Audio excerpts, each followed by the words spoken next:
வணக்கம் all dear students, so welcome back to Xylem. Myself Anish, I'm your chemistry faculty. இன்னைக்கு நம்ம question of the டேல பார்க்க போற கேள்வி எந்த சாப்டர் உள்ளதுன்னு பாத்தீங்கன்னா +1ல இருக்கக்கூடிய ஈக்குவலிபிரியம் சாப்டர். ஸோ இந்த சாப்டர் பத்தி ஒரு ஒன்லைனர் சொல்ல போயாச்சுன்னா பெரிய சாப்டர் அண்ட் ரொம்ப இம்பார்ட்டன்டான சாப்டர். ஸோ இந்த சாப்டர்லயுமே ரொம்ப முக்கியமான ஒரு டாபிக் எதுன்னு எடுத்துட்டீங்கன்னா லீச்-சாட்லி பிரின்சிபிள். ஸோ இந்த பிரின்சிபிள் சொல்லக்கூடிய விஷயம் என்னன்னா, ஒரு ரியாக்ஷன் ஈக்குவலிபிரியம் ஸ்டேட்டை அச்சீவ் பண்ணிடுச்சு. ஈக்குவலிபிரியம் ஸ்டேட் அச்சீவ் பண்ணதுக்கு அப்புறமும் நம்ம எப்படி அந்த ஈக்குவலிபிரியத்தை டிஸ்டர்ப் பண்ணி ப்ராடக்டோட அளவை இன்க்ரீஸ் பண்ணலாம் அப்படிங்கிறத தான், ஆர் ஃபார்வர்ட் ரியாக்ஷனை ஃபேவர் பண்ணலாம், அதைத்தான் இந்த லீச்-சாட்லி பிரின்சிபிள் சொல்லக்கூடிய விஷயம். ஸோ அது பேஸ்டா இருக்கக்கூடிய ஒரு கொஸ்டின் தான் இன்னைக்கு நம்ம பார்க்க போறோம். நம்ம சேனலுக்கு இப்போ தான் ஃபர்ஸ்ட் டைம் வந்திருக்கீங்கன்னா மறக்காம நம்ம சேனலை சப்ஸ்கிரைப் பண்ணிக்கோங்க. ஆஃப்டர் தட் உங்க ஃப்ரெண்ட்ஸ் கூட ஷேர் பண்ணுங்க, இந்த செஷனுக்கு ஒரு லைக் பண்ணுங்க. So fine. ஸோ நம்ம சேனல்ல இருக்கக்கூடிய கண்டென்ட்டோட நோட்ஸ் வேணும்னு நினைச்சீங்கன்னா ஸ்கிரீன்ல இருக்கிற இந்த QR ஸ்கேன் பண்ணி ஆக்சஸ் பண்ணிக்கோங்க, free of cost. So fine, this is the question. So question நல்லா ரீட் பண்ணிக்கோங்க, 1க்கு 2 தடவை ரீட் பண்ணிக்கோங்க, சரியா? ஸோ ஈஸியான ஒரு கேள்விதான்.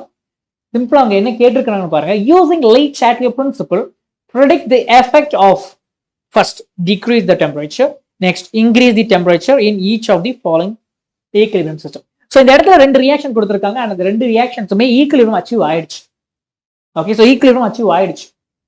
மேல என்ன கொடுத்துருக்காங்கன்னா, கேள்வியில டெம்பரேச்சரை நான் இன்க்ரீஸ் பண்றேன், டெம்பரேச்சரை டிக்ரீஸ் பண்றேன், என்னென்ன விஷயங்கள் இங்க நடக்கும். ஸோ இங்க கொடுத்துருக்கூடிய டேட்டால பாருங்க, first equation and second equation. First ஈக்குவேஷன்ல என்ன மீன் பண்ணியிருக்காங்க, delta H is negative, that means it's exothermic reaction, கரெக்டா? So exothermic, fine. எக்ஸோதெர்மிக்னா ரியாக்ஷன் நடக்கும்போது எனர்ஜி வெளியில ரிலீஸ் ஆகும், ஓகே, வெளியில போகும். நெக்ஸ்ட் அடுத்த ரியாக்ஷனை பாருங்க. அடுத்த ரியாக்ஷன் என்ன இருக்கு, delta H is positive, right? So delta H பாசிட்டிவ்னா தட் மீன்ஸ் எனர்ஜி, ஓகே, இந்த இடத்துல ரியாக்ஷன் நடக்கிறதுக்கு என்ன தேவை, எனர்ஜி தேவை. So we have to provide lot of energy. So நம்ம எனர்ஜி கொடுத்தாதான் இங்க இருக்கக்கூடிய செகண்ட் கெமிக்கல் ரியாக்ஷன் நடக்கும். ஓகே, ஸோ அதுதான் இந்த 2 ஈக்குவேஷன் நமக்கு கிடைக்கக்கூடிய பாயிண்ட். இப்போ இதை நமக்கு கேள்விக்கு ஏற்ற மாதிரி நம்ம எப்படி ரிலேட் பண்றது. ஸோ இதுக்கான பாயிண்ட் என்னன்னு பார்த்துட்டீங்கன்னா, ஃபர்ஸ்ட் திங் எக்ஸோதெர்மிக் ரியாக்ஷன்ல, ஓகே, ஒரு எக்ஸோதெர்மிக் ரியாக்ஷன்ல forward, okay, forward reaction favour ஆகணும் அப்படின்னா நம்ம என்ன பண்ணணும், அக்கார்டிங் டு லீச்-சாட்லி பிரின்சிபிள் என்ன சொல்லுவாங்கன்னா, டெம்பரேச்சர். ஓகே, ஸோ ஒரு எக்ஸோதெர்மிக் ரியாக்ஷன் நான் எடுக்கிறேன், எக்ஸோதெர்மிக். ஸோ ஃபர்ஸ்ட் ரியாக்ஷன் என்னது, that is exothermic. So exothermic ரியாக்ஷன்ல நீங்க டெம்பரேச்சரை என்ன பண்ணணும், குறைச்சா உங்களுக்கு ஃபார்வர்ட் ஃபேவர் ஆகும். ஓகே, ஸோ டெம்பரேச்சரை குறைச்சா ஃபார்வர்ட் ஃபேவர் ஆகும். அடுத்த ரியாக்ஷன் என்னது, எண்டோதெர்மிக். ஸோ எண்டோதெர்மிக்ல ஃபார்வர்ட் ஃபேவர் ஆகணும், ஏன்னா நம்ம எனர்ஜி கொடுக்கணும், கரெக்டா? ஏன்னா எண்டோதெர்மிக்ல எனர்ஜி கொடுத்தாதான் ரியாக்ஷன் நடக்கும். அப்போ டெம்பரேச்சர் நீங்க கூட்டும் போது என்ன ஆகும், அங்க நீங்க எனர்ஜி அதிகமா கொடுக்குறீங்கன்னு அர்த்தம். So when you are rising the temperature, you are providing lot of energy to the system, right? இது வந்து thermodynamics வரக்கூடிய ஒரு விஷயம், சரியா? So temperature is directly related to kinetic energy of the system.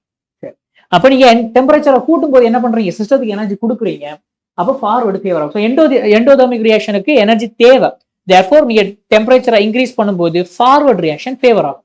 So இந்த கேள்வியில பாருங்க, டிக்ரீஸ் த temperature, அப்போ எது ஃபேவர் ஆகும், ஒரு டெம்பரேச்சர் நான் குறைச்சா எனக்கு எந்த ரியாக்ஷன் ஃபேவர் ஆகும்னா ஃபர்ஸ்ட் ரியாக்ஷன் ஃபேவர் ஆகும். ஸோ ஏ, ஃபர்ஸ்ட் ரியாக்ஷன் ஃபேவரபிள்.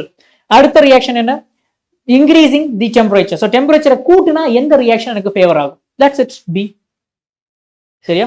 ஸோ இதுதான் இந்த கேள்விக்கான பதில். ஹோப் இந்த செஷன் உங்களுக்கு புரிஞ்சிருக்கும் அண்ட் இந்த கேள்விகளை வரக்கூடிய கண்டென்ட்டையும் உங்களுக்கு புரிஞ்சிருக்கும்னு நான் நம்புறேன். So if you want, okay, so ரிலவெண்டான ஏதாவது டாபிக்ஸ்ல இருந்து உங்களுக்கு டவுட்ஸ் இருக்கு, ஆர் இந்த கொஸ்டின்ஸை சால்வ் பண்ணுங்க அப்படின்னு நீங்க நினைக்கக்கூடிய கேள்விகளையும் உங்களுடைய சந்தேகத்தையும் கீழே இருக்கக்கூடிய கமெண்ட் பாக்ஸ்ல நீங்க மென்ஷன் பண்ணலாம். ஸோ அதை பார்த்து அதுல இருந்து நாங்கள் கிளாஸஸ் எடுக்கிறதுக்கும் நாங்கள் அரேஞ்ச் பண்றோம். ஸோ ஃபைன் கைஸ், ஸோ இந்த செஷன் உங்களுக்கு பிடிச்சிருக்கும் நம்புறேன். அண்ட் நம்ம ஜைலத்துடைய offline as well as online batches பத்தி நீங்க கண்டிப்பா தெரிஞ்சிருக்கணும். நம்ம தமிழ்நாட்டிலே ஹைபிரிட் பேட்டர்னை ஃபாலோ பண்ணக்கூடிய one of the best institute என்னன்னு எடுத்துட்டீங்கன்னா நம்ம ஜைலம் தான். ஸோ இங்க நமக்கு இப்போதைக்கு ஆன்லைன்ல fast track batch and NEET ரிப்பீட்டர்ஸ்க்கான பேட்சஸ் வந்து admissions still going on. So if you are interested, இப்போ நீங்க ஜாயின் பண்ற பட்சத்துல உங்களுக்கு அப் டு 30% ஆஃபர்ல நீங்க இந்த கோர்சஸை எடுத்துக்கலாம்.